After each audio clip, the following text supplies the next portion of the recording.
નમસ્તે વિદ્યાર્થી મિત્રો, આજે વાત કરવી છે ધોરણ 6 અને વિષય હિન્દીના સેમેસ્ટર 2માં પ્રથમ કાવ્ય છે ઇતની શક્તિ હમે દેના ના અભ્યાસ અને સ્વાધ્યાયનું સંપૂર્ણ સોલ્યુશન મેળવીશું। એ પહેલા ચેનલની અંદર પ્રથમ વખત આવ્યા છો તો વિદ્યાર્થી મિત્રો ચેનલને ખાસ સબસ્ક્રાઇબ કરી દેવી। अभ्यास प्रश्न नंबर 1, प्रश्नों के उत्तर दीजिए। प्रश्न नंबर 1, मन का विश्वास कमजोर होना ऐसा कवि क्यों कहते हैं? लोग भगवान की शक्ति पर विश्वास करते हैं। वे मानते थे कि भगवान दयालु है, सबका रक्षक है, भगवान के लिए कुछ भी असंभव नहीं है। आज दुनिया में अत्याचार बढ़ते जा रहे हैं। साधारण आदमी भी उन्हें रोकने में असमर्थ है। इतने अत्याचारों का अंत होता दिखाई नहीं देता। कवि भगवान से प्रार्थना करते हैं कि ऐसे समय वे अपनी शक्ति का परिचय दे ताकि उनके प्रति लोगों का विश्वास कम न हो। धरती पर हर तरफ क्या है और क्यों है? धरती पर हर तरफ जुल्म और बेबसी है। हर आदमी डरा डरा सा है। कोई ऐसी शक्ति दिखाई नहीं देती जो अत्याचारियों को सामना करे और उन्हें लोगों को सताने से रोके। प्रश्न नंबर 3, हम जगत में क्या अर्पण करना है चाहते हैं, क्यों? तो हम जगत में सुख, शांति और मैत्री भाव अर्पण करना चाहते हैं। आज जगत में बुराइयां बढ़ रही हैं। जीवन में सुख शांति का अभाव है। लोग एक दूसरे के शत्रु बन रहे हैं। वे एक दूसरे से बदला लेने के लिए तत्पर है। इसीलिए इस अशांत और दुखी जगत को हम सुख, शांति, प्रेम और मैत्री अर्पण करना चाहते हैं। प्रश्न नंबर 4, हम सभी को क्या बांटना चाहते हैं, क्यों? तो हम सभी को खुशी के फूल बांटना चाहते हैं। अपने आसपास के लोगों को सुखी बनाना हमारा कर्तव्य है। उनको आनंदित देखकर हम भी आनंद में आ जाएंगे। उनके जीवन में कांटे होंगे तो उनके कांटों की चुम्बन हम भी महसूस करेंगे। इस दर्द से बचने के लिए हम इन सबको खुशी के फूल बांटेंगे। प्रश्न नंबर 5, सबका जीवन भी बन जाए मधुबन का भावार्थ क्या है?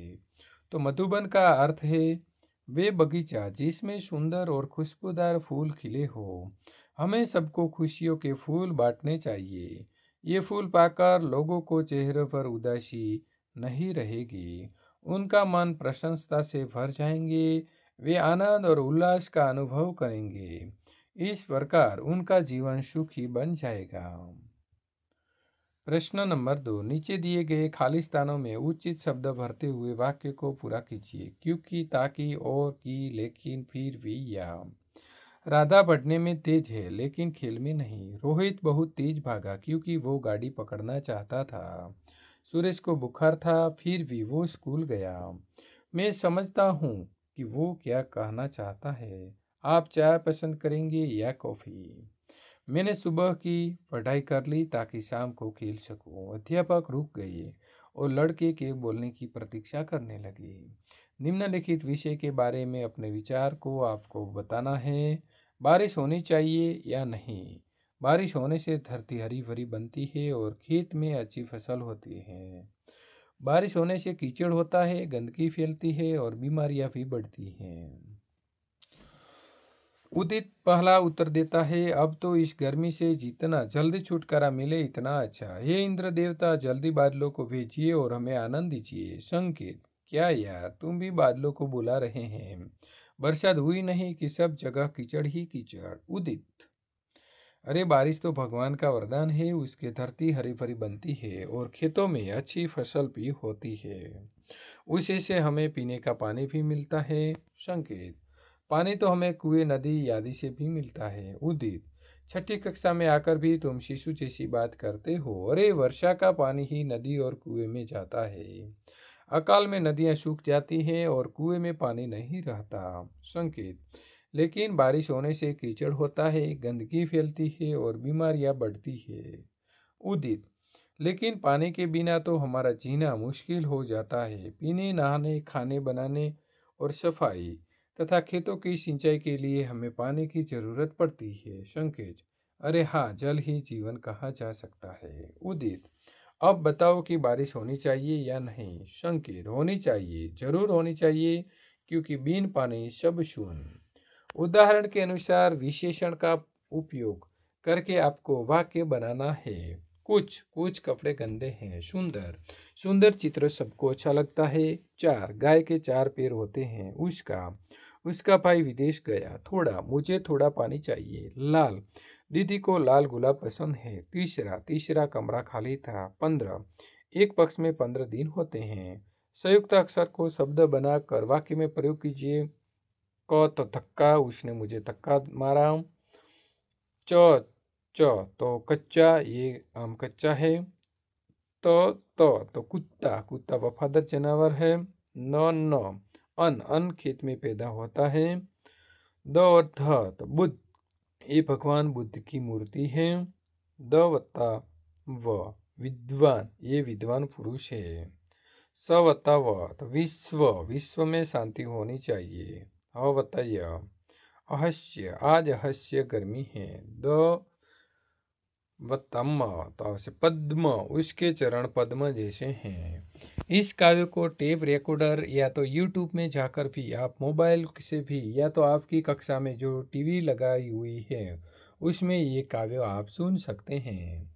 इतनी शक्ति हमें देना का स्वाध्याय का पहला प्रश्न है। निम्नलिखित प्रश्नों के उत्तर लिखिए। हमें कैसे रास्ते पर चलना चाहिए? क्यों? तो हमें नेकी अच्छाई के रास्ते पर चलना चाहिए, क्योंकि इसी से जीवन में सुख और शांति मिल सकती है। प्रश्न नंबर 2, आने वाला कल कैसा होगा? आने वाला कल बीते हुए कल से अच्छा होगा। प्रश्न नंबर 3, हम ईश्वर से कैसी जिंदगी की कामना करते हैं? हम ईश्वर से कामना करते हैं कि वो हमें जितनी भी जिंदगी दे वो भली हो। प्रश्न 4, हमारे मन में कैसी भावना नहीं होनी चाहिए? तो हमारे मन में किसी से बदला लेने की भावना नहीं होनी चाहिए। प्रश्न नंबर 5, हमें किसके बारे में सोचना चाहिए? तो हमें ये नहीं सोचना चाहिए कि हमें दूसरों को क्या मिला है, बल्कि ये सोचना चाहिए कि हमने दूसरों से लिए क्या है। हमारा मन पावन कैसे बनेगा?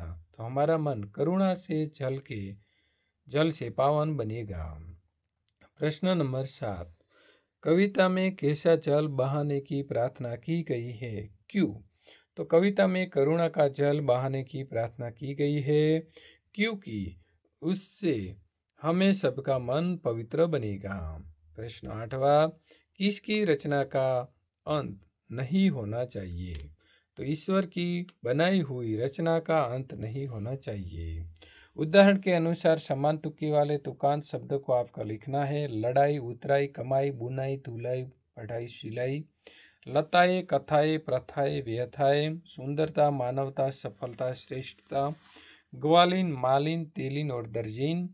लिखावट, बनावट, सजावट और रुकावट। सुनकर, लिखकर, पढ़कर, कहकर। चिड़िया, गुड़िया, बुढ़िया और चूड़िया। प्रश्न नंबर 3, नीचे दिए चित्र को देखकर चित्र का वर्णन आपको करना है। इस चित्र के में समुद्र के तट का दृश्य दिखाई गया है। समुद्र में एक नाव है जिसके पाल पर ध्वजा फहर रही है। 2 व्यक्ति नौका विहार कर रहे हैं। एक लड़का तैर रहा है, एक लड़का गेंद से खेल रहा है। उसके पास एक महिला खड़ी है। तट पर एक लड़का पतंग उड़ा रहा है। इस लड़की हाथ में थैली लिए घूम रही है। 2 लड़के रेत से घरोंदे बना रहे हैं। एक गुब्बारे वाला खड़ा है। एक लड़की मुंह से फूंक कर गुब्बारे में हवा भर रही है। आइसक्रीम वाला गाड़ी लेकर खड़ा है। एक महिला इससे आइसक्रीम खरीद रही है। पास में उसका बच्चा खड़ा है। बाईं तरह कोने में छतरी के नीचे मेज कुर्सी लगाए 2 व्यक्ति बैठे हैं। पास में नारियल के 2 वृक्ष भी दिखाई दे रहे हैं। निम्नलिखित परिच्छेद को मातृभाषा में आपको अनुवाद करना है। तो आपको वहाँ जो दिखाई दे रहा है वो परिच्छेद का अनुवाद ऐसा होगा। एक ચકલી વૃક્ષ પર રહેતી હતી, તેનો માળો વૃક્ષ પર હતો. માળામાં તેના 3 બચ્ચા હતા. તે પોતાના બચ્ચા સાથે રહેતી હતી. એક દિવસ એક શિકારી ત્યાં આવ્યો. તે ચકલીને મારી નાખવા ઈચ્છતો હતો. ચકલીએ બચ્ચાને માળામાં માથું નીચે કરીને બેસવા કહ્યું. તે પોતે ત્યાંથી ઉડી ગઈ અને પાંદડામાં છુપાઈને બેસી ગઈ. ચકલીને ન જોઈને શિકારી ત્યાંથી જતો રહ્યો. જો વિદ્યાર્થી મિત્રો તમે ઇંગ્લિશમાં પણ આનું ટ્રાન્ઝેક્શન લખવા માંગો છો તો અહીંથી જોઈ અને તમે ત્યાંથી ટ્રાન્સલેટ જોઈને લખી શકો છો। काव्य पंक्ति का भावार्थ लिखिए। तो पहली काव्य पंक्ति का भावार्थ आएगा, हम में किसी से दुश्मनी न हो और अगर कभी हो जाए तो हमारे मन में उसका बदला लेने की भावना पैदा न हो। दूसरी काव्य पंक्ति का भावार्थ है, हे ईश्वर तू अपनी करुणा का जल बहाकर हमें सबके मन का हर कोना पवित्र कर दे।